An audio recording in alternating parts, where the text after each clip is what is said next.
Thank you for listening to Depictions Media Radio.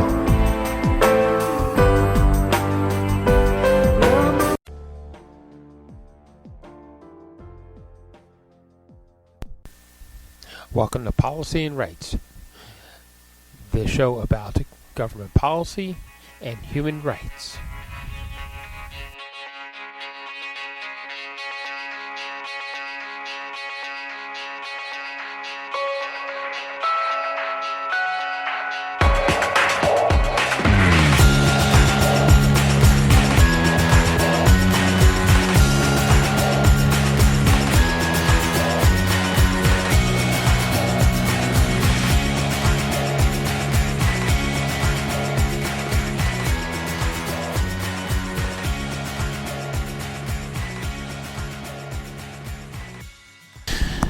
Welcome back to Policy and Rights here on Depictions Media Radio. I'm your host, Michael Clogs. Okay, so up first, when we actually do hear from the UN press floor, that there was a UN safety officer who was killed, another was injured when their vehicle was struck on what is today, May 13th, 2024.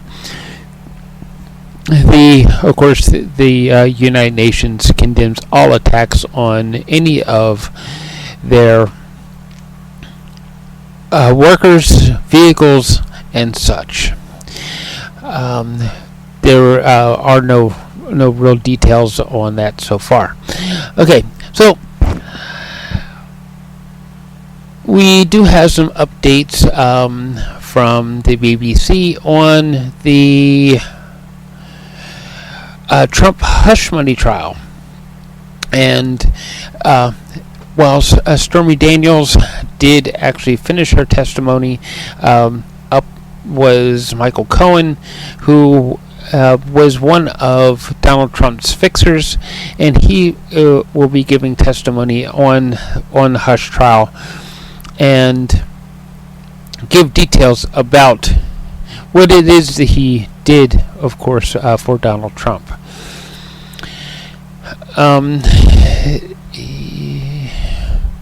Moving on, of course, there's still trouble happening and brewing in Palestine, and we've heard of more unrest. The other problem is, of course, the border crossing into Rafah that has been closed down to humanitarian efforts, in which case that means the aid workers are already there, are lacking in food, fuel, and other supplies needed to help the Palestinian people. So they are negotiating, trying to get those aid trucks across the border so that they can continue doing the life-saving work that they are attempting to do. And moving forward from there,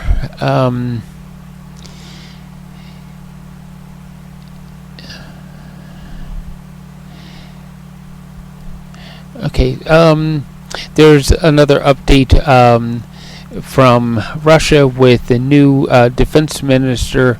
Vladimir Putin has just started his 5th term as the Russian president, and his position at the Kremlin is not under discussion, but the same can't be said for the members of his cabinet. Defense Minister Sergei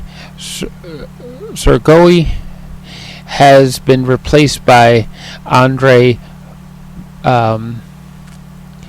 Belosov, a civilian economist who has been serving as the deputy prime minister after working for several years as an aide to Mr. Putin. So, some changes in the Putin staff. And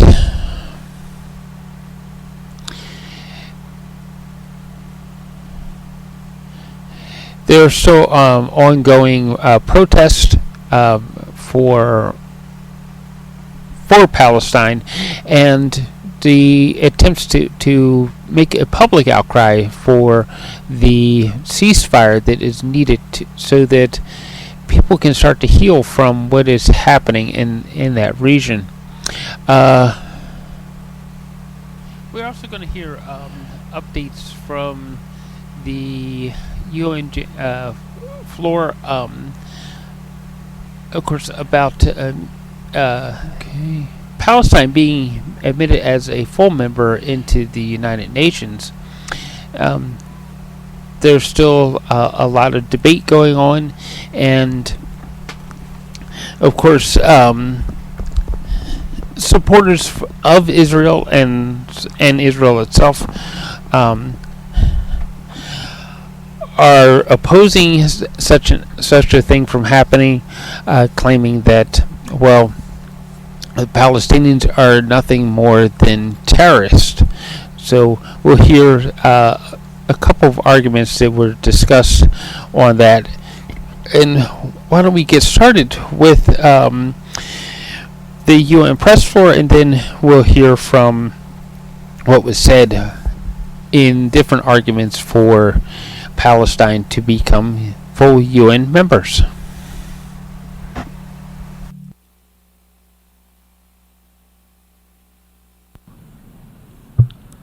The 51st plenary meeting of the 10th emergency session of the General Assembly is called to order. The General Assembly will continue its consideration of Agenda Item 5, entitled Illegal Israeli Actions in Occupied East Jerusalem and the Rest of the Occupied Palestinian Territory. I now give the floor to the representative of Nicaragua.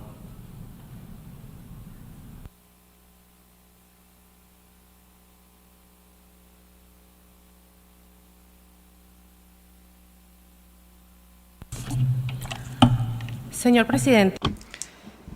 Mr. President, Nicaragua aligns itself with the statements made by Uganda on behalf of NAM and by Venezuela on behalf of the Group of Friends in Defense of the UN Charter. Given the continued exceptionalist and obstructionist policy by the United States and the Security Council, furthering genocide and Israel's crimes in the occupied Palestinian and Arab territories, the international community and this General Assembly find ourselves duty-bound to take actions and find solutions for justice and for the rights of the Palestinian people. For more than 75 years, the Palestinian people have been subjected to barbarous aggressions, to serious war crimes, and now, for more than 200 consecutive days, to an unprecedented genocide which has left a toll of more than 35,000 Palestinians dead and more than 78,000 injured. Children, women, and men have been killed in their homes, in the streets, as they flee from the north to the south, in UNRWA refugee camps, in hospitals, in schools, in mosques, and in churches. As if there were not already sufficient evidence, recent attacks in Rafah are further proof that we are witnessing an attempt to eradicate the Palestinian people. The government and people of Nicaragua reiterate our firm solidarity with the state of Palestine, and we energetically condemn these atrocities committed against the Palestinian people in Gaza, the West Bank, Rafah, and throughout their historic and legitimate territories occupied and divided by the government of Israel, in violation of the UN Charter, of international law, of international humanitarian law, and of the Convention on the Prevention and Punishment of the Crime of Genocide. Attacks and shellings of civilian populations must cease immediately. The delivery of humanitarian aid to civilians is an urgent, vital necessity.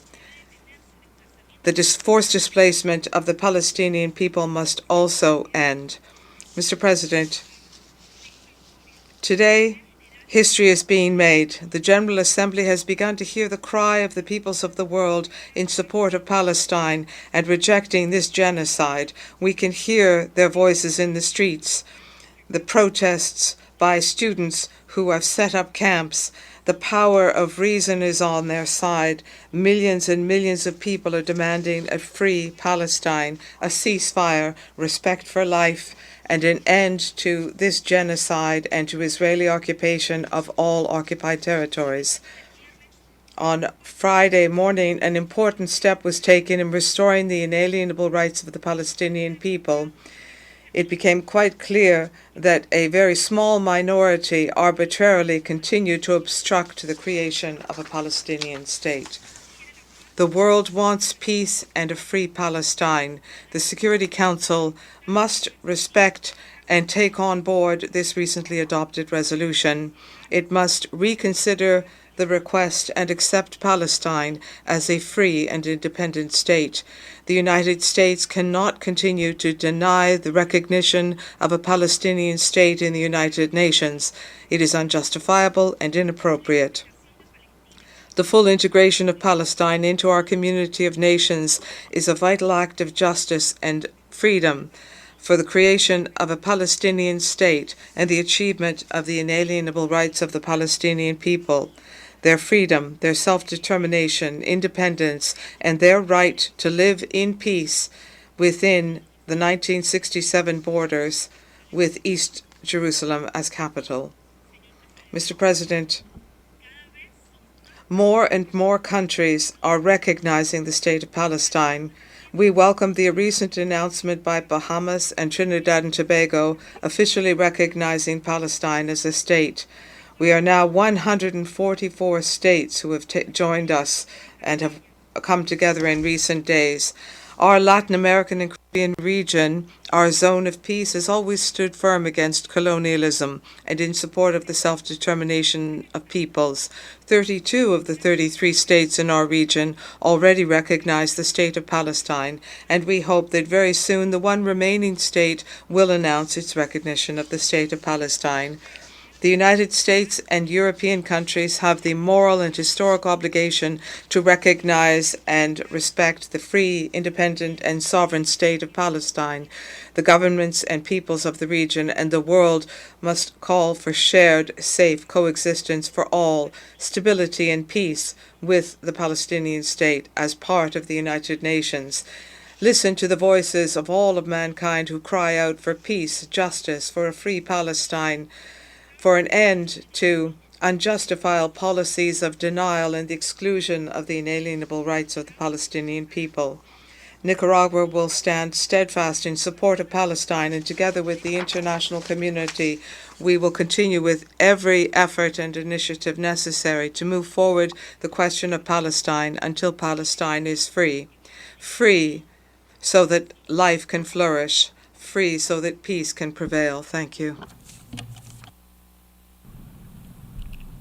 I thank the distinguished representative of Nicaragua. I now give the floor to the distinguished representative of Malaysia.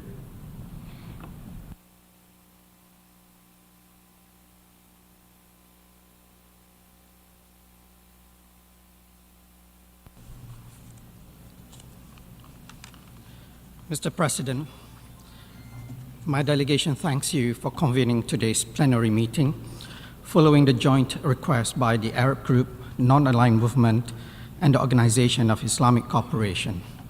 Malaysia aligns itself with the NAM and OIC statements and adds the following remarks in its national capacity.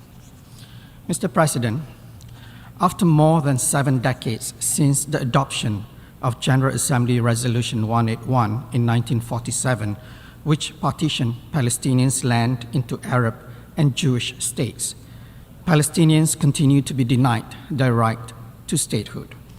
In contrast, Israel was accepted as a full member in 1949. Since then, the world has been witnessing turmoil and bloodshed in the land of Palestine. For 7 decades, Israel's illegal, brutal, and inhumane occupation has dispossessed Palestinians of their lands, properties, rights, and dignity. It has taken the lives of countless numbers of innocent men, women, and children, and continue to do so to this day. The current hostilities in Gaza are the latest episode in the already long history of Palestinian struggle under Israeli occupation. After about 7 months of relentless Israeli military onslaught, more than 35,000 deaths have been recorded, about 70% of whom are women and children. That is nearly 15,000 children and 10,000 women killed. The discoveries of mass graves in the compounds of Al-Shifa and Nasser hospitals are deeply concerning. The numbers of deaths among humanitarian workers and media personnel have also reached new records. The level of destruction of civilian infrastructure, including schools, hospitals, and UN premises, is unprecedented. The unrelenting destruction of Gaza and catastrophic humanitarian condition of its inhabitants are downright appalling. And despite warnings of disastrous humanitarian consequences, Israel remains adamant to mount a ground military assault of Rafah. The carnage in Gaza must stop. The international community must demand proper accountability processes, starting with thorough, transparent, and independent international investigations on all breaches of international law, including possible acts of war crime and genocide in Gaza. Mr. President, the question of Palestine must be resolved once and for all. Israel's occupation must end. Justice must be restored. The self-determination of the Palestinian people must be upheld. The fully sovereign state of Palestine must be recognized.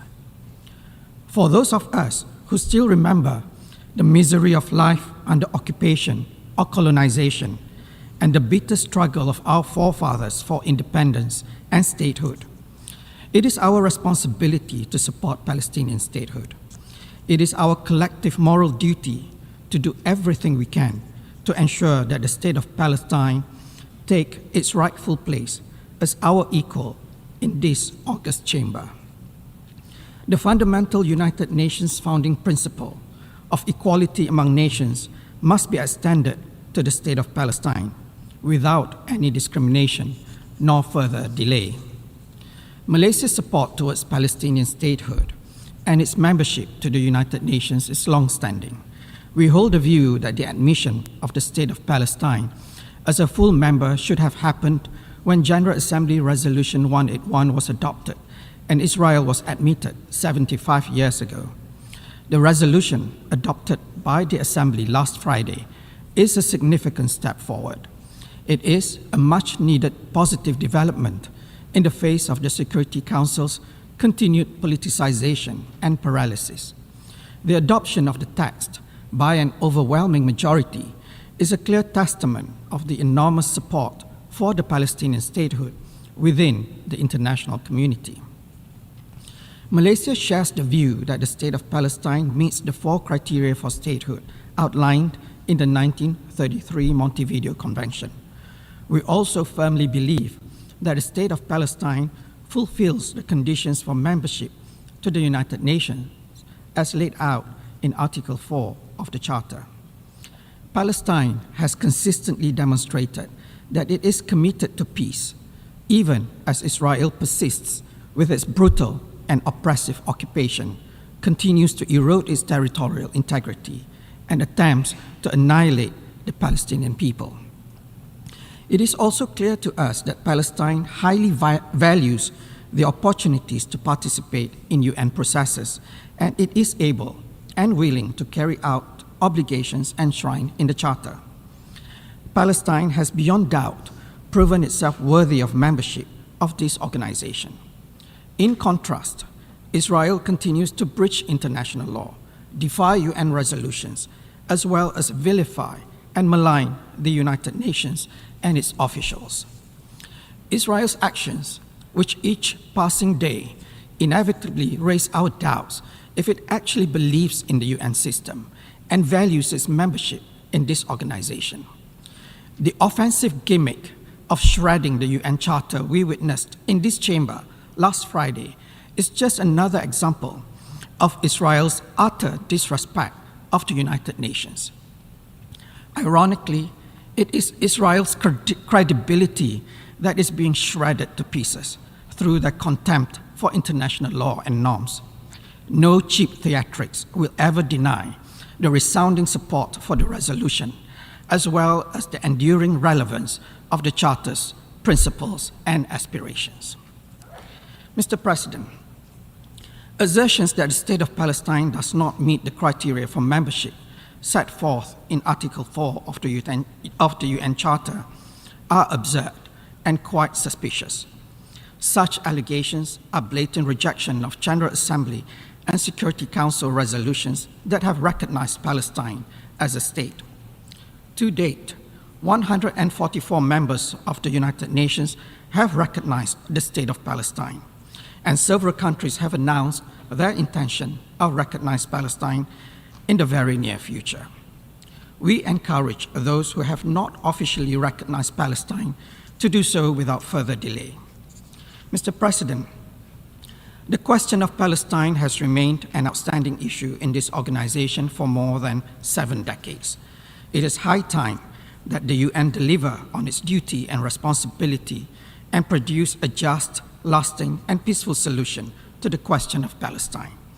This should start with the recognition of the State of Palestine based on the pre-1967 borders with East Jerusalem as its capital, in accordance with the internationally recognized two-state solution. We, the independent and sovereign member states of the United Nations, must not renege on our commitment to uphold the United Nations principle of equality among nations. We must not fail our Palestinian brothers and sisters in their struggle for self-determination. We must not forget, most of us here were once in their shoes. Palestinians too deserve to live in peace, to develop, and to prosper. We shall not and must not succumb to the pressure of those who seek to undermine peace in the Middle East. We call on all member states to be united and support efforts towards lasting peace in the Middle East. The full membership of the State of Palestine of the United Nations is a critical step towards this end. Malaysia stands ready to be part of and support initiatives aimed at realizing the inalienable right of the Palestinian people to freedom and self-determination. I thank you. I thank the distinguished representative of Malaysia. I now give the floor to the distinguished representative of Bahrain.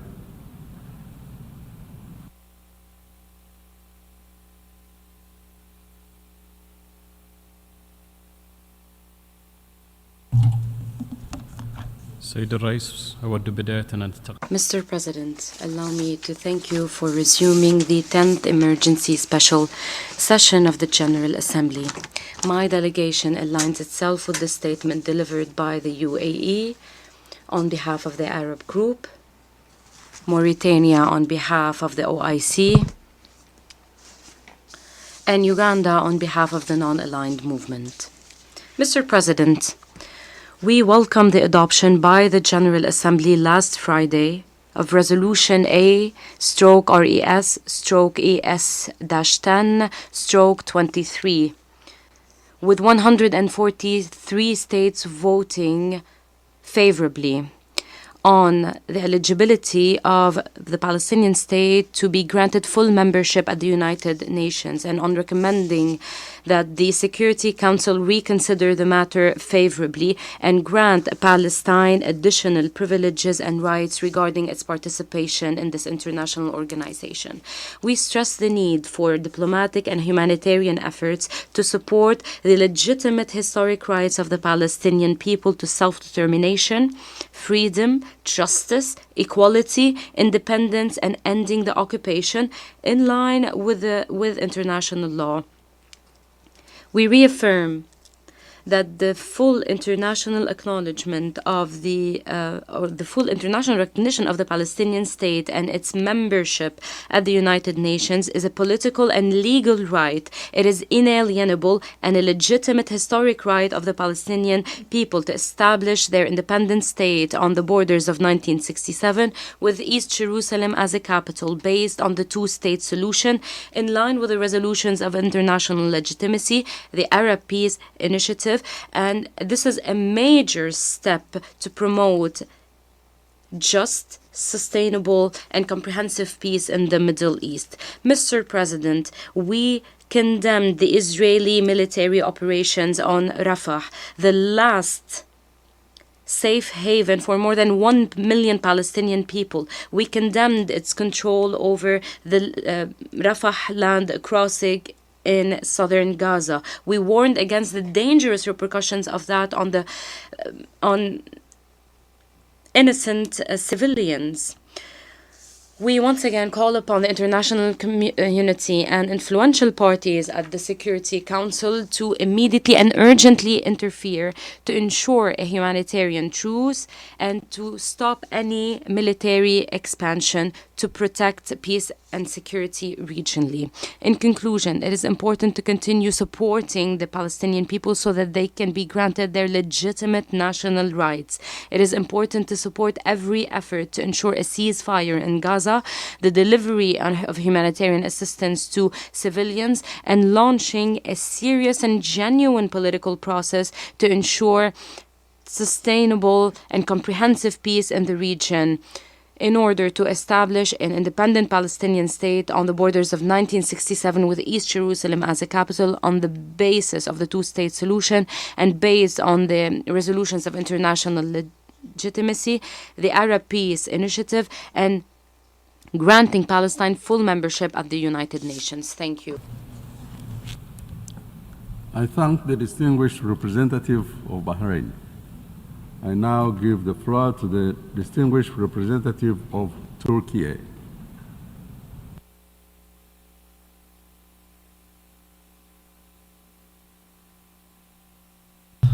Mr. President, thank you for resuming the 10th Emergency Special Session at the request of the Organization of Islamic Cooperation, Arab League, and non-allied movement groups.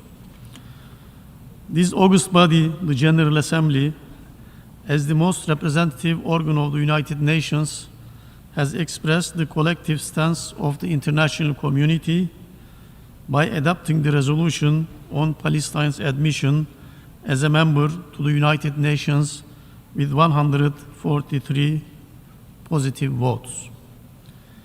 Turkey is proud to have co-sponsored this historic resolution. The adoption of this resolution not only marks a significant milestone in Palestine's pursuit of statehood, but also highlights the growing disparity between the Security Council and the collective voice of the international community. Mr. President, 7 months into the conflict, the dire situation in the Gaza Strip and the West Bank persists. The Palestinian people are brutally targeted with total disregard of the international law and international humanitarian law. The recent escalations, the recent attacks in Rafah, as well as the wider region, are deeply worrying. The discovery of mass graves in Gaza underscores the severity of the situation. People in Gaza are facing catastrophic levels of hunger.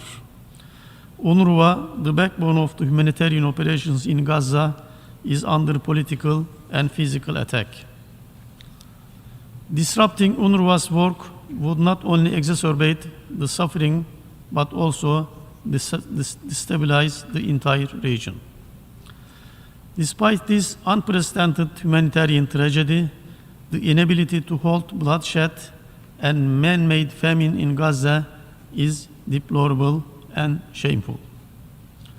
Mr. President, since the conflict's onset, the international community's demands have been clear: an immediate ceasefire, unimpeded humanitarian aid, and end to forced displacement. Two resolutions adopted by this august body, as well as the Security Council Resolution 2728, calling for a ceasefire, have not been implemented yet. The provisional measures by the International Court of Justice, Security Council resolutions on humanitarian aid, and fundamental principles of international law are disregarded. The gravest violations of the UN Charter is taking place before our own eyes in Gaza. This has been coupled with the attempts to insult the UN and its charter under this roof. It is our duty as the international community to make sure that this lawlessness and impunity comes to an end. We call on the Security Council to take swift action, starting with an immediate ceasefire. The brutality and the bloodshed in Gaza have persisted for too long. This must end now, and its recurrence must be prevented through a durable two-state solution. A two-state solution offers the sole prospect of breaking the cycle of violence. Mr. President, Turkey supports the application of Palestine for its admission as a full member of the United Nations.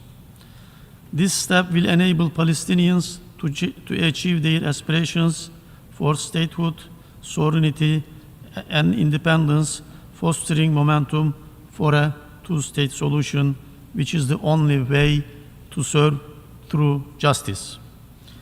Palestine deserves to be a full member and to be treated as an equal member of the international community. Security Council resolutions envision a region where two states, Israel and Palestine, live side by side within secure and recognized borders. The longer this vision is deferred, the longer the region will be pushed into vicious circles of violence and destruction.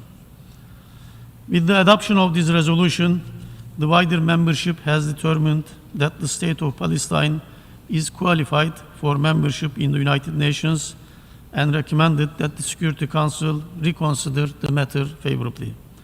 The overwhelming majority in the Security Council is already in favor. We urge the Security Council to take concrete steps toward realizing a political solution based on the two-state vision and pre-67 borders, with East Jerusalem as the capital of an independent, sovereign, and contiguous state of Palestine. In conclusion, I welcome the Palestinian delegation to participate in the works of this assembly. Thank you, Mr. President, and all delegations voted for this resolution. I thank the distinguished representative of Turkey. I now give the floor to the distinguished representative of Lebanon.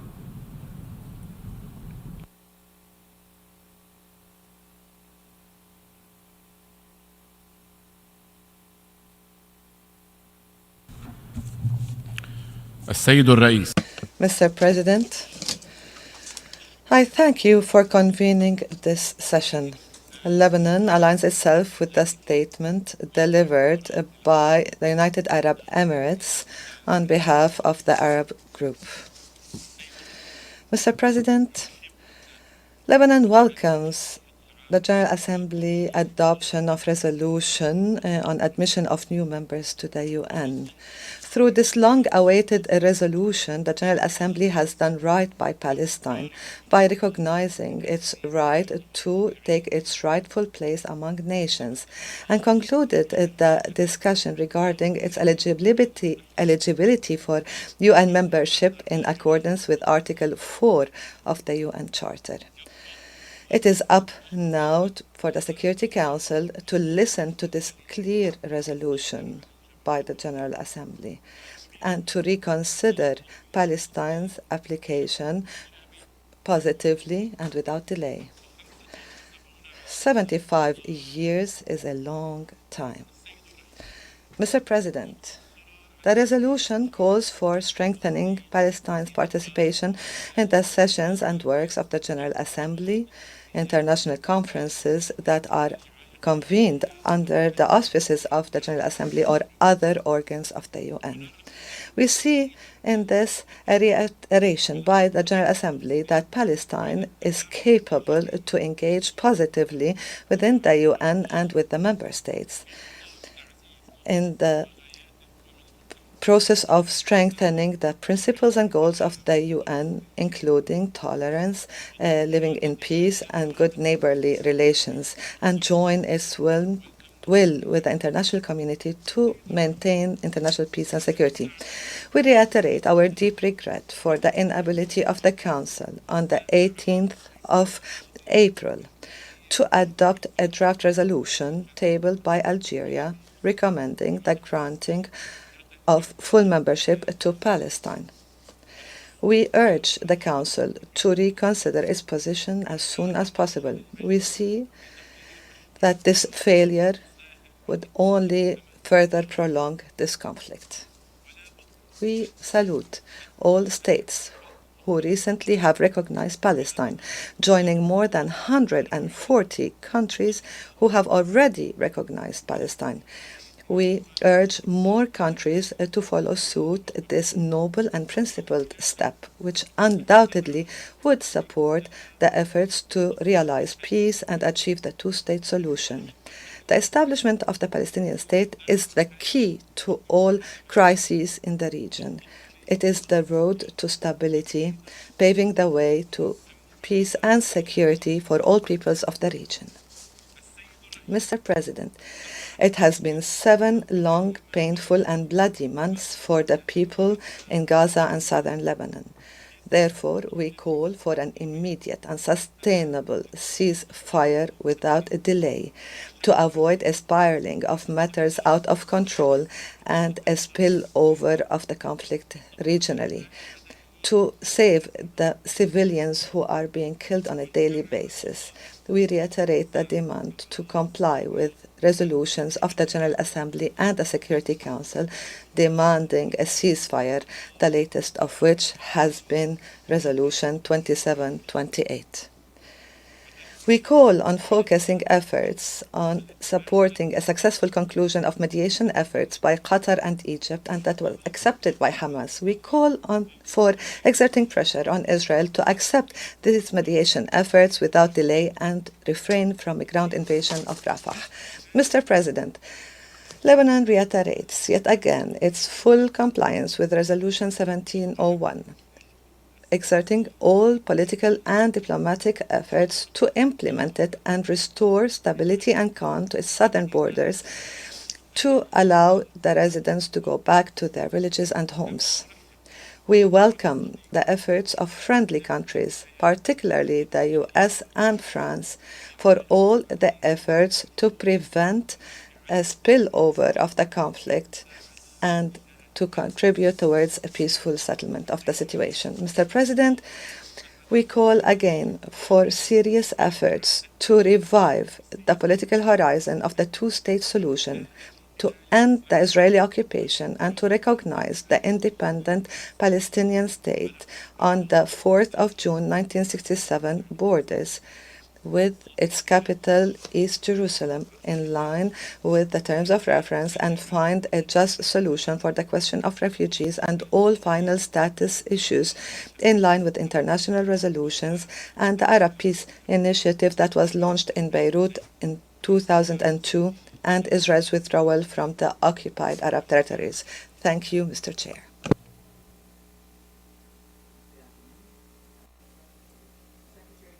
Deeply to learn of the death of a United Nations Department of Safety and Security staff member, an injury to another DSS staffer when their UN vehicle was struck as they traveled to the European hospital in Rafah this morning. The Secretary General condemns all attacks on UN personnel and calls for a full investigation. He sends his condolences to the family of the fallen staff member. With the conflict in Gaza continuing to take a heavy toll, not only on civilians, but also on humanitarian workers, the Secretary General reiterates his urgent appeal for an immediate humanitarian ceasefire and for the release of all hostages. That statement will be available to you shortly. Turning to the situation on the ground in Gaza, The Office for the Coordination of Humanitarian Affairs says that ground incursions and heavy fighting continue to be reported in eastern Rafah, as well as Gaza City and the Jabalia refugee camp. The UN Relief and Works Agency, UNRWA, reports that nearly 360,000 people have fled Rafah since the first evacuation order a week ago. Many of them have already been displaced multiple times over the past 7 months. Meanwhile, evacuation orders issued on Saturday for northern Gaza amid ongoing Israeli bombardment there have resulted in the displacement of some 100,000 people so far. We remain deeply concerned about the lack of protection for civilians and the lack of safety for humanitarian operations. Civilians must be protected and have their basic needs met, whether they move or stay. Those who leave must have enough time to do so, as well as a safe route and a safe place to go. The UN continues to advocate for concrete assurances and actionable measures to facilitate the safe and secure movement of humanitarian cargo via all routes into and throughout the Gaza Strip. The Office for the Coordination of Humanitarian Affairs reports that as of today, the Rafah crossing remains closed, and there's a continued lack of safe and logistically viable access to the Kerem Shalom crossing. Meanwhile, the World Health Organization reports that the incursion into Rafah has jeopardized the provision of health services, access to healthcare, and the delivery of life-saving supplies. WHO says that fuel shortages are also threatening the continuity of humanitarian efforts, saying that partners working on healthcare in Gaza require a minimum of 46,000 liters of fuel every day just for their operations. In case of an expanded military operation in Rafah, WHO warns that there would be a heightened demand for fuel. Further on Gaza, the Assistant Secretary General for Humanitarian Affairs, Joyce Msuya, warned yesterday that the military offensive in Rafah spells further catastrophe for more than 1 million people who had been displaced to the city to escape fighting, disease, and hunger elsewhere. Ms. Msuya was speaking at an aid conference on Gaza hosted by Kuwait over the weekend. And yesterday, in Kuwait, the Secretary General met with Sheikh Mashal Al-Ahmad Al-Jaber Al-Sabah, Emir of the State of Kuwait. Through the Emir, the Secretary General thanked Kuwait for its constructive and consistent role in promoting dialogue in the region and its contribution to humanitarian efforts, including about the situation in Gaza. The Secretary General also met with the newly appointed Prime Minister of Kuwait, Sheikh Ahmed Abdullah Al-Ahmad Al-Sabah. The Secretary General and the Prime Minister discussed issues of mutual interest, including the situation in Gaza and Sudan. The Secretary General thanked Kuwait for its support to the United Nations and contributions to peace in the region. Later in the day, the Secretary General was hosted for a working lunch with the Foreign Minister of Kuwait, Abdullah Ali Al-Yaya.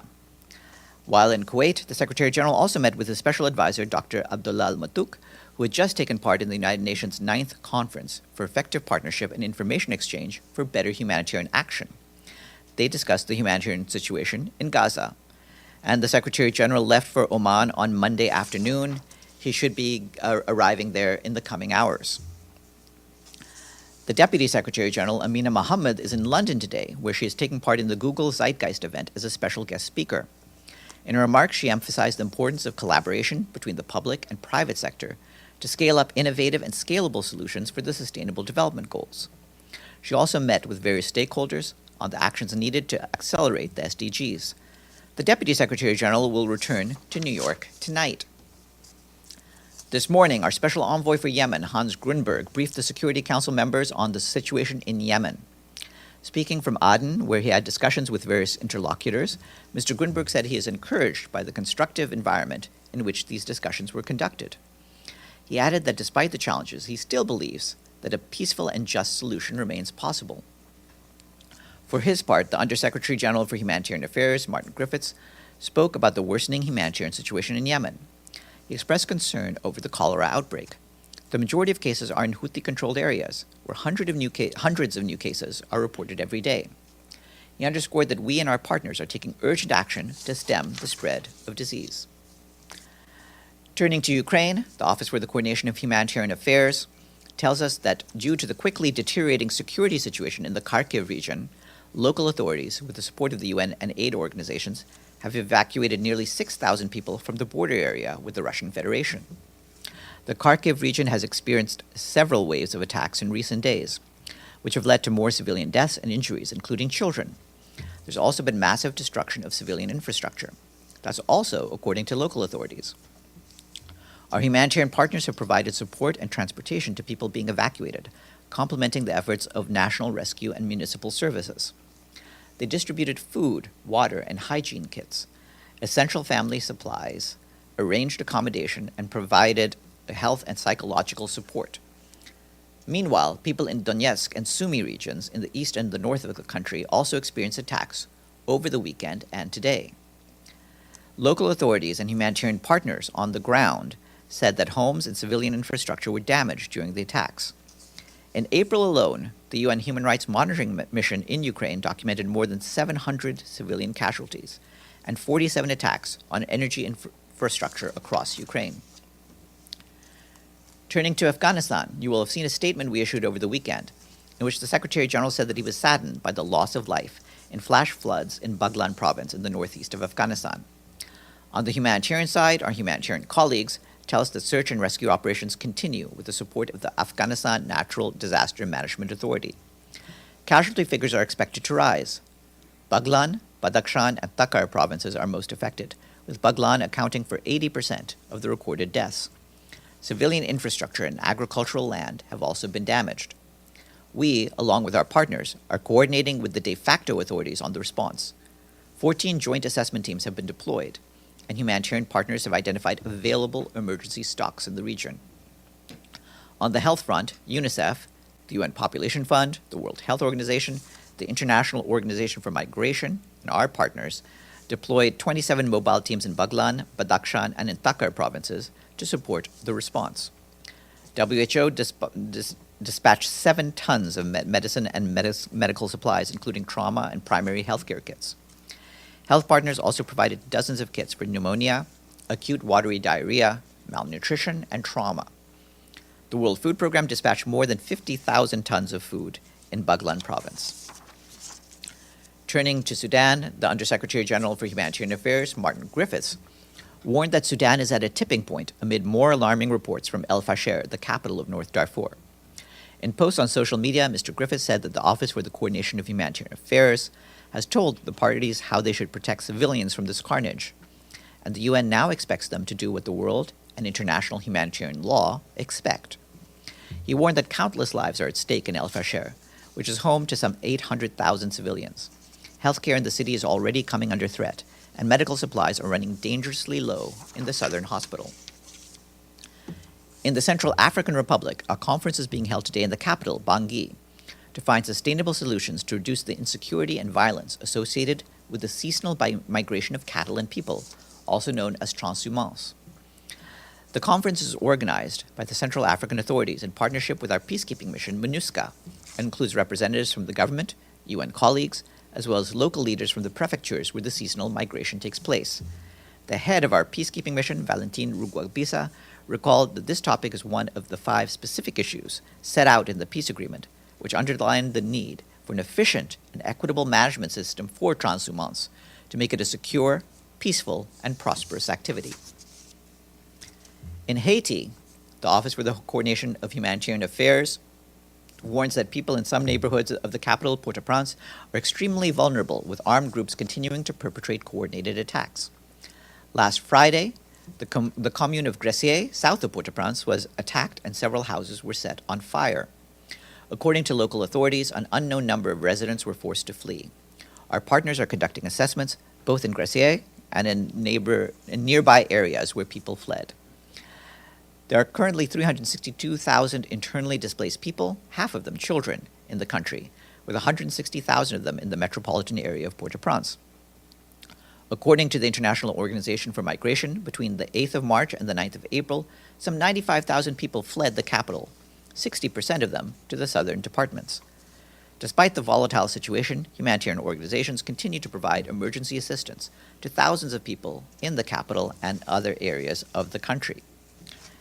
Since the 1st of March, the World Food Programme has helped more than 800,000 people across the country through its school feeding, emergency, and resilience programs. The agency has distributed more than 825,000 meals to over 95,000 displaced people in the Port-au-Prince metropolitan zone. The UN Office on Drugs and Crime today released the third edition of its World Wildlife Crime Report, which says that wildlife trafficking has not been substantially reduced despite 2 decades of concerted action. According to the report, seizures during the period between 2015 and 2021 indicated an illegal trade in 162 countries and territories, affecting around 4,000 plant and animal species. Wildlife crime is interconnected with the activities of large and powerful organized crime groups operating in some of the world's most fragile and diverse ecosystems, from the Amazon to the Golden Triangle.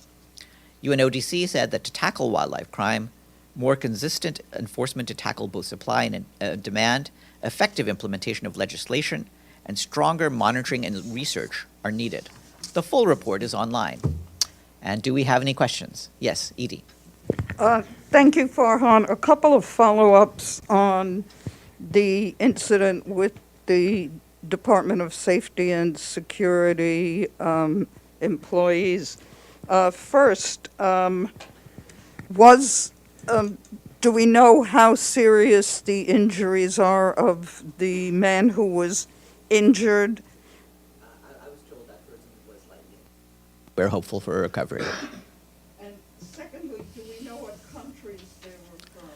At this point, we are in the process of informing the relevant governments and the relevant family members, so I wouldn't share any names or nationalities. And is there any indication of, I think you said they were heading to a hospital.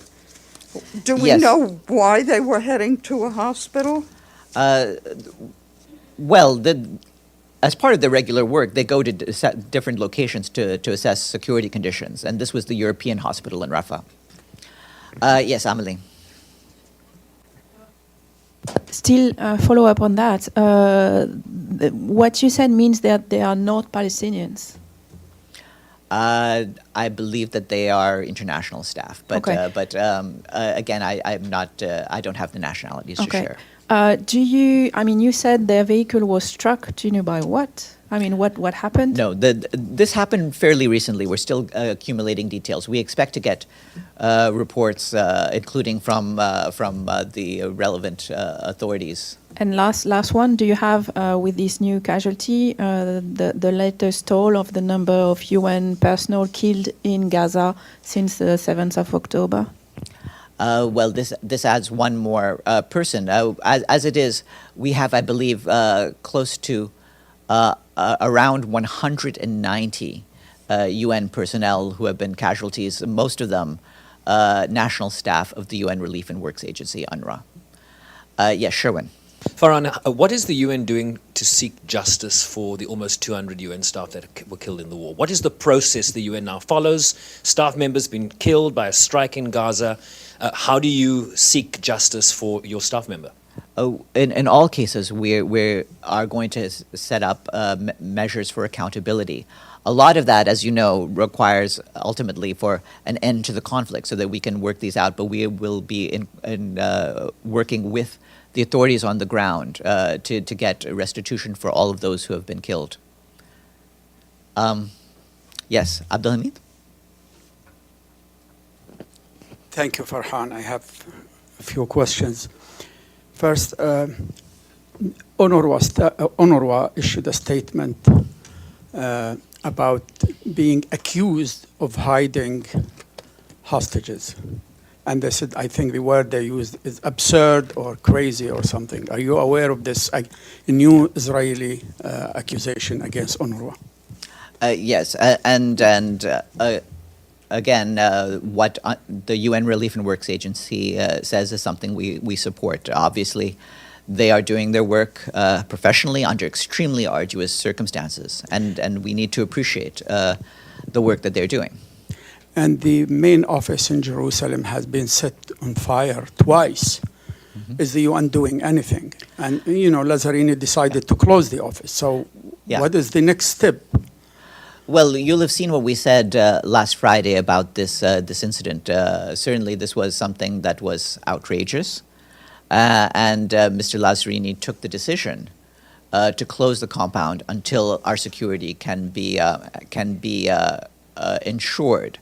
And this is something we stand firm on. Obviously, the security of UN staff as they go about their work has to be ensured by all host countries everywhere. Can I have more? One more? Yes, one more, and then we'll go around. Okay. Yeah, the number of bodies recovered from those mass graves now reached 525. New mass graves had been discovered, also in the Shifa compound. And I've been asking again and again, and the SG said, should be investigating. Yeah. Where we go from here? I mean, we keep calling for investigation. Who to investigate? The Israeli will investigate themselves?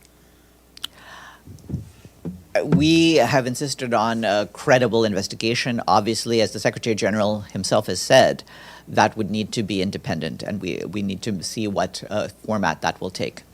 Benno? Thank you. Few more follow-ups to the incident in Gaza. Were these two people part of a larger convoy? I don't have the full details of whether this was part of a large convoy or not. I believe it was in a convoy that was moving, and this was the DSS vehicle that was hit. And can you tell me, was the car they moved in marked with the UN? Yeah, all vehicles were UN-marked vehicles, yes. Yes, please.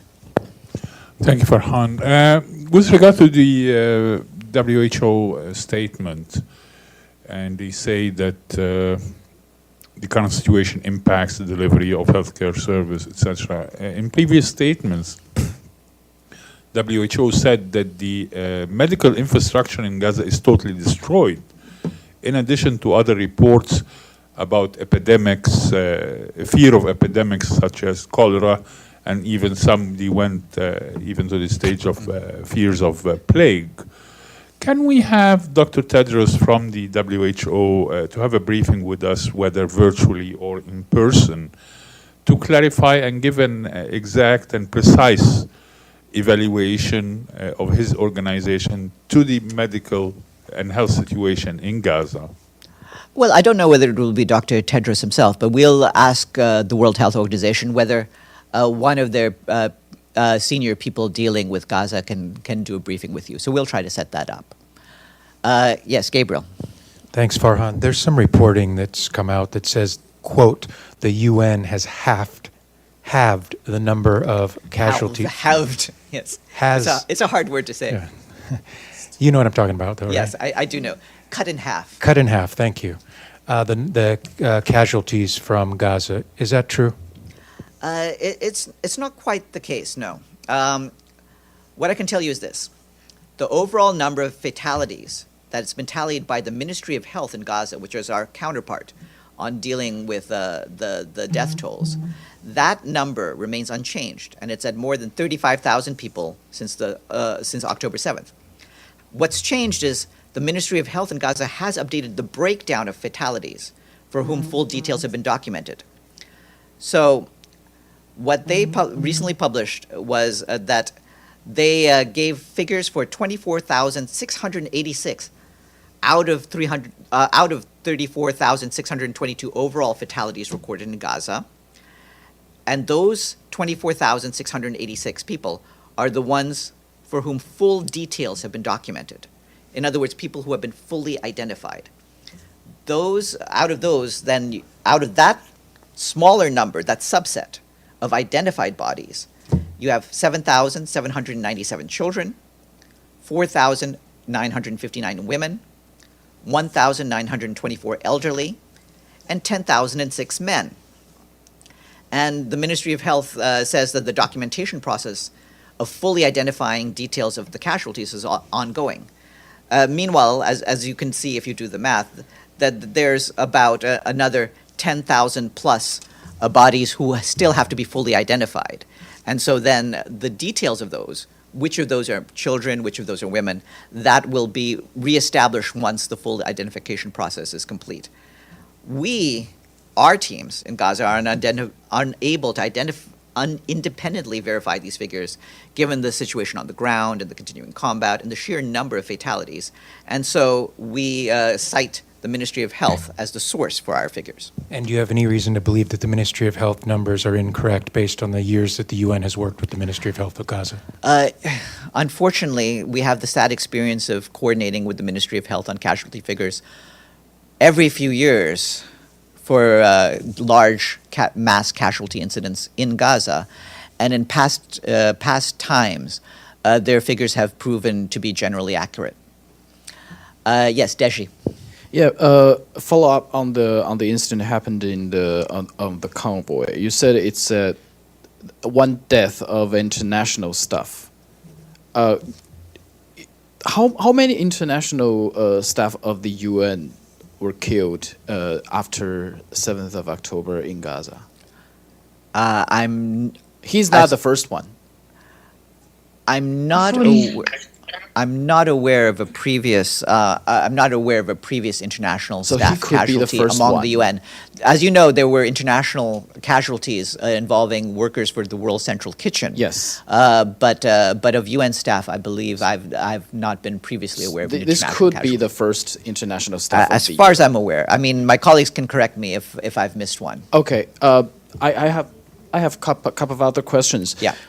Last week we talked a lot about the aid convoy, the difficulties in the two border crossings, and the third one, Erez. Do you have any update? Does the UN have any new humanitarian deliveries into Gaza through all three crossings, including fuels? Yeah, as I mentioned at the start of this briefing, there's still no traffic of humanitarian goods going through the Rafah crossing, which is closed, and there's still a lack of safe and logistically viable access to the Kerem Shalom crossing. So, and we're trying to get things, including through the Erez crossing, but the amount of stuff traveling has been very small in recent days. Then what is the situation of the fuel for UN agencies inside Gaza? At this stage, we're rationing fuel. I believe that there was a small amount of fuel that was able to arrive over the weekend. So we're not in a shutdown mode. But we are very low of fuel. Yes, behind Abdelhamid, please. Yes, you haven't had a chance yet. It's Georgia from Athens and Cyprus News Agency. Hello. Thank you, Farhan. Thanks. Are there any updates in the wake of Mrs. Olguin's visit to Cyprus? What will the next steps be? She said that she will compile a report on the results of her contacts with the two sides. So what will this report contain? Thank you. Well, as you know, the special envoy, Ms. Olguin, will also brief the council and keep them informed about her work. So that will be the next update you'll get about the visits that she's had. Pam? Thanks, Farhan. On the Brazil front, on the floods, there's been an increase, particularly in the south as of this morning. How much has the UN been able to get in, and what are the efforts to help? Thank you. I believe we gave an update last Friday about our efforts, and so we are coordinating, and we have been doing some efforts on the ground in conjunction with the Brazilian authorities. I'll see whether we can get a further update this week. Yes, please. According to some news stories, the Iraq's Prime Minister, Mr. Soudani, has requested UN Secretary General to permanently end the mandate of the United Nations assistance for Iraq by end of 2025. So the question is, has Secretary General received such a letter? And if yes, what he thinks about this request? Thank you. We in fact did receive a letter from the Prime Minister of Iraq last Thursday about the mandate of the UN assistance mission for Iraq. And we've transmitted that letter to the President of the Security Council. Ultimately, as you know, our mandates are set by the Security Council, and it will be the decision of the Security Council to determine the future of the mission. Now, we have been doing work in Iraq since 2003, and as you know, last year we were requested by the Security Council to conduct an independent strategic review of UNAMI. And on the 24th of March of this year, the Secretary General reported back to the Council on the outcome of the independent strategic review. So the Council can take into account the results of the strategic review as it determines the next mandate of UNAMI. The current mandate, as you know, expires at the end of this month, and we'll see how they proceed. But we trust that council members and the Iraqi government will now find the best way forward. And as they do that, they'll take into consideration the recommendations by the independent strategic review. Yes, in the back. Thank you, Mr. Farhan. I'm Camelia from the Independent Persian. Mr. Farhan, yesterday, Secretary of State Antony Blinken told the ABC, which Israel's attack on Rafah will not destroy Hamas. Based on this comment, what is the United Nations position? And I would like to know when was the last time the Secretary General spoke with President Biden. Thank you. He has spoken with him intermittently. I don't have the last time, but we've been in touch with our U.S. counterparts on a very regular basis, including, by the way, through the U.S. mission here at the United Nations. And so we remain in close contact with the U.S. Sorry, and Secretary Blinken's comment about Rafah? Our comments on Rafah, as you know, are unchanged, and we've warned against any offensive in Rafah, and so we appreciate efforts by other countries to also warn about the adverse impact of an operation on Rafah. Edie and Abdulhamid again. Thank you, Farhan. Two follow-ups. First, on the strategic review on Iraq, can we get any details on what the review actually found or is recommending? And then I have one more question. Yeah, I mean, obviously the U.S., the United Nations doesn't intend to stay in countries indefinitely. So what we try to do is devise ways that are essentially conditions-backed plans to withdraw our presence. And so this is what the strategic review was working on. So this was a report that the Secretary General sent back to the Security Council on the 24th of March. And so now they're evaluating it. We'll see whether the chair of that strategic review, our old friend Volker Perthes, is willing to talk at some point to the press about it. And going back to what you said about the Secretary General's meetings in Kuwait, you talked about an aid conference that he attended, I believe. He did not attend that conference. He delivered a video message to the conference. That's why I just told you about his meetings with Kuwaiti officials. So that's what he was doing at the time. Who were they raising money for, and do we know how much money was raised? It was Kuwait who organized that conference, and I believe they can tell you about the figures. But we had sent, as I pointed out, our Assistant Secretary General for OCHA, Joyce Msuya, and she was there. We quoted her here. And like I said, the Secretary General also contributed a video message to that. Yes, Abdulhamid and then Sharif. To follow up to Edith's question, did the Secretary General discuss the financial crisis of UNRWA with the Kuwaiti officials and Omani officials as well? He's been discussing the needs of the UN Relief and Works Agency with a wide number of interlocutors. So he does this as a regular feature of his meetings with different leaders. My second question, today Adnan Abu Hasna, the media advisor of UNRWA in Gaza, said the following, that within 24 hours we'll run out of fuel and within 72 hours we'll run out of food if Rafah crossing continues to be closed. So what is the UN we are in touch with our counterparts, including our Israeli counterparts, and we're trying to get fuel in. We've made it very clear the need for fuel for our basic operations. No one should be surprised if, because of a lack of fuel, we have to shut things down, and we want to avoid getting to that point, and we've made that very clear. By the way, I have the confirmation this is, in fact, the first international UN casualty. Sharife.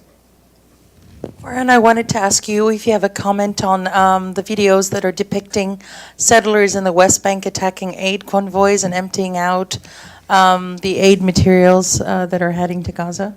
Well, this is appalling. Obviously, there should be no attacks on humanitarian convoys anywhere, and we stand firmly against them. And of course, you know our position on settlements. I believe online we actually have a question from Iftikhar. Thank you, Farhan. Do you have an update on the casualty figures in the floods in Afghanistan, and does the UN mission have resources to meet the situation? We don't. We haven't been tracking the figures in Afghanistan. Those were provided by the authorities, the relevant authorities in Afghanistan. We believe that there have been several hundreds of people reported dead in the floods so far, but we will get that information from our Afghanistan counterparts. Thank you. Okay, thank you. Gabriel? Thank you, Farhan. There's video circulating on social media purporting to show the UN vehicle that was attacked in this incident.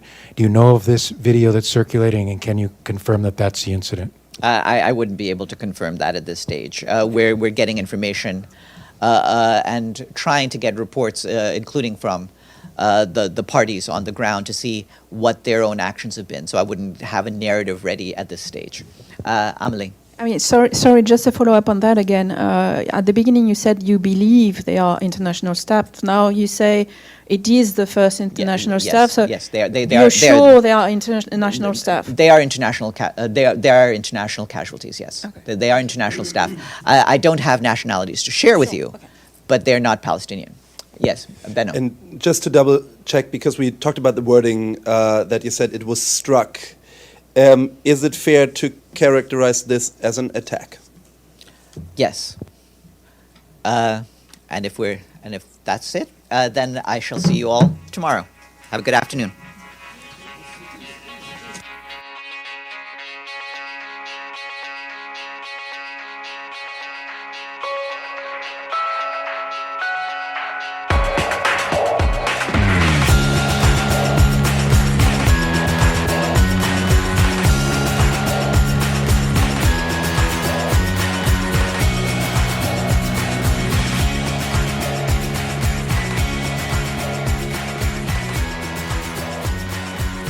This show has been produced by Depictions Media.